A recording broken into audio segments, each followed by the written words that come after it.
I know that title probably triggered some of you a bit. So if I'm not responsible for her emotions, does that mean I don't care? Not exactly, but hear me out because what I'm about to share will actually make you a better partner, not a worse one. If you find yourself constantly trying to keep your wife or girlfriend happy, walking on eggshells around her moods, or feeling like you're failing as her husband or boyfriend when she's upset about something that has nothing to do with you, stick with me. This could be the most important relationship insight you hear all year. So you come home and you can immediately sense her mood. Maybe she's had a rough day at work, or she's stressed about something with the kids or family, or she's just feeling overwhelmed. And what's your first instinct? You start mentally scrambling. What can I do to fix this? Maybe I should suggest we order takeout tonight. Or maybe I should ask about her day. No, wait, that might make it worse. Should I give her space? Should I try to cheer her up? Maybe I did something wrong. She must be mad at me. That must be it. Does any of this sound familiar? If it does, drop a comment below and let me know how you've struggled with trying to manage your partner's mood. This is the nice guy's hidden burden. You've unconsciously made yourself responsible for managing her emotional state. And here's the thing, this usually goes way back to childhood. Many of us learned early on that when mom or dad or another caregiver was upset, our job was to somehow make it better. We learned that managing other people's emotions meant love, meant safety, and meant being a good boy. So now, as grown men, we're still doing it. We're doing things she never asked us to do, trying to improve her mood. We're avoiding topics that might upset her.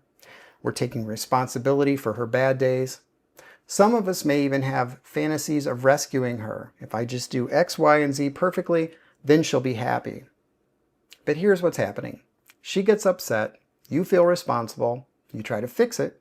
She gets more frustrated because you're treating her like she can't handle her own emotions. And then you feel like you're failing as a husband. It's exhausting, isn't it? Or, over time, she learns from your strong reaction to her moods that she can control you by being moody. Maybe it didn't start out with her intentionally doing that, but over time, that's what she learns. I'm going to share 2 uncomfortable truths with you. They might sting a little, but they're going to set you free. Truth number 1, it's not possible. You cannot manage another human being's mood long term. I don't care how hard you try, how much you love her, how perfectly you execute your plans. You cannot control her emotional state. Sure, we can be kind, we can be supportive, we can occasionally cheer someone up, but her happiness, her contentment, her emotional well-being, that comes from within her.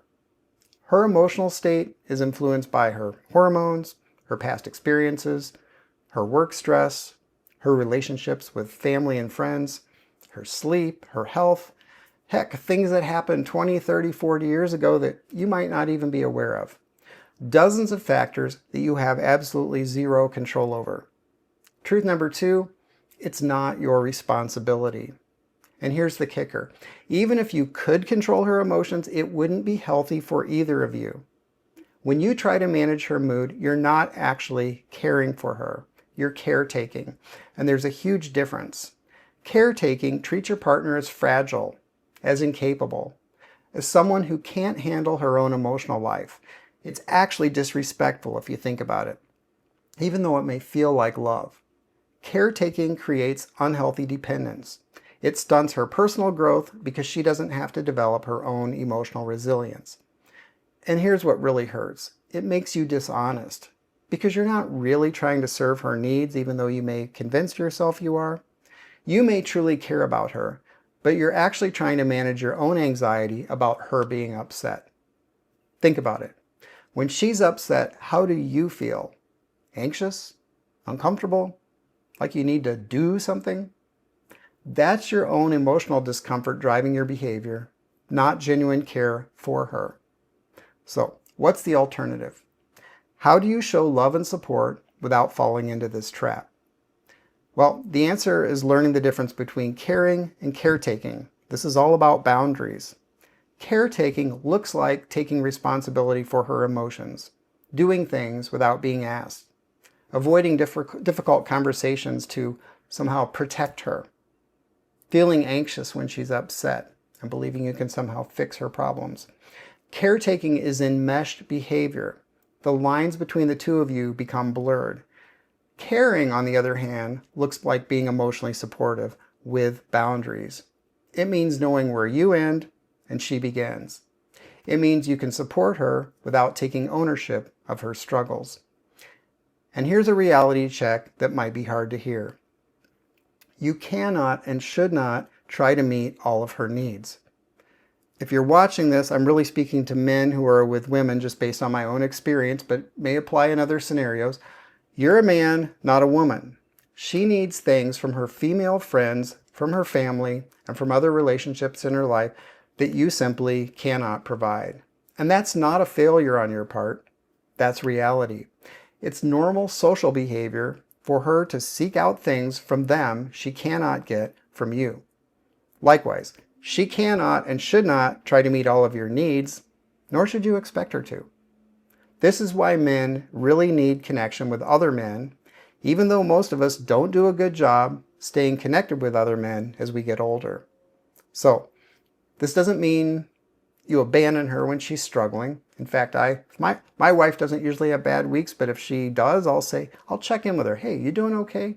There's nothing wrong with that. I'm not assuming responsibility for her emotional state. I'm just checking in because I care.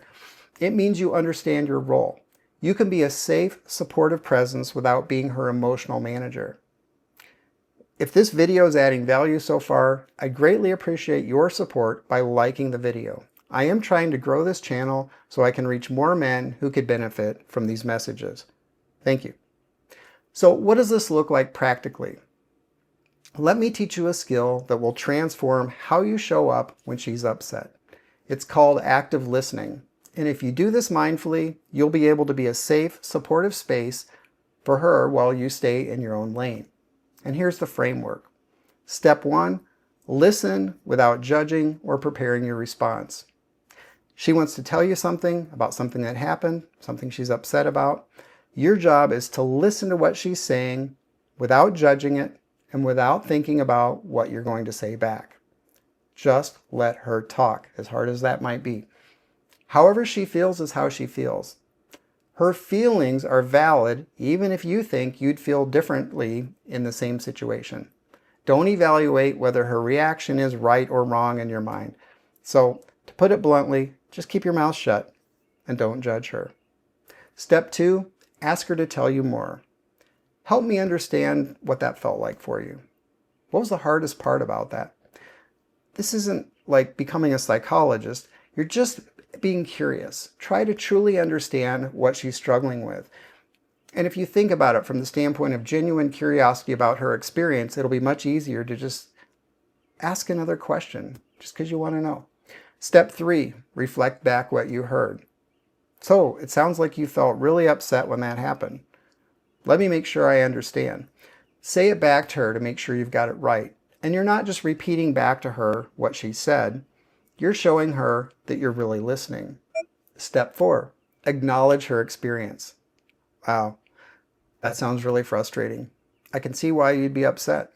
You're not agreeing or disagreeing with her reaction. You're simply acknowledging that this is her experience.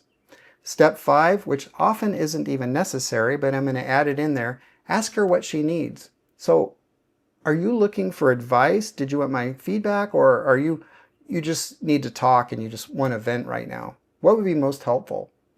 Don't assume you know what she needs.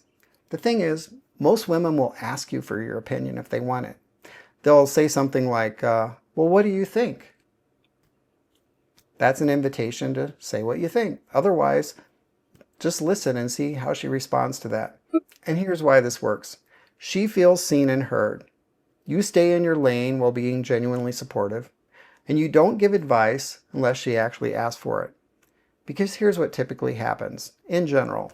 Not always true, but us men in general, we hear a problem and we immediately start thinking of solutions. That's the way our brains tend to work in general. We'll give advice that seems obvious and helpful to us, even when she didn't ask for it. Then she gets frustrated because she didn't want advice, she wanted to be heard. We get frustrated because she didn't take our advice, and then a week later, she's talking about the same damn thing again, and we feel like talking with her is a waste of time because she won't listen to us. Does it sound familiar? I've heard a lot of men say this. Active listening breaks this cycle.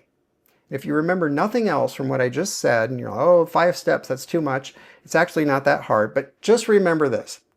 Listen without responding. Try to understand. Don't try to fix. Look, I want you to know I'm not speaking from some ivory tower here. I've been through a struggle of trying to be emotionally supportive to a family member who is clinically depressed with suicidal ideation. I know how hard this is, and I know how helpless you can feel when someone you love is truly struggling and you want to do something, anything, to make it better. This isn't theoretical advice. I understand how challenging it can be to step back and trust that someone else can handle their own emotional life. You can't control the things. It feels like you can, but you can't, and you'll drive yourself crazy and her crazy trying to. So, here's what changes when you stop caretaking and start truly caring. You become less anxious and reactive. It's a load off. You don't have all that responsibility. It was never your problem to begin with to fix. You're not constantly monitoring her emotional temperature and adjusting your behavior accordingly. She actually respects you more because you're not treating her as fragile. You're more grounded and centered. You're treating her as the capable adult she is. Your conversations become more honest. You're not walking on eggshells or managing your words to avoid upsetting her. You can be genuinely supportive instead of being secretly resentful. Because let's be honest, when you're constantly trying to manage her mood and it's not working, you start to feel resentful, don't you? And your relationship becomes more balanced and healthy when you do this right. You're both taking responsibility for your own emotional lives while being there to support each other. So, if you're interested in trying this, here's what I'd like you to do this week. Practice active listening. The next time she's upset about something, instead of jumping into fix-it mode, try those 5 steps I gave you. And pay attention when you slip back and you're trying to manage her mood versus when you're being genuinely supportive. Notice the difference in how you feel and in how she responds. Remember, you can care deeply without caretaking. Her emotions are not your responsibility, but how you show up as a partner, that is your responsibility. If this resonated with you, subscribe to the channel. I create content specifically for men who are ready to break free from nice guy patterns and show up as authentic, grounded partners. Thank you for watching.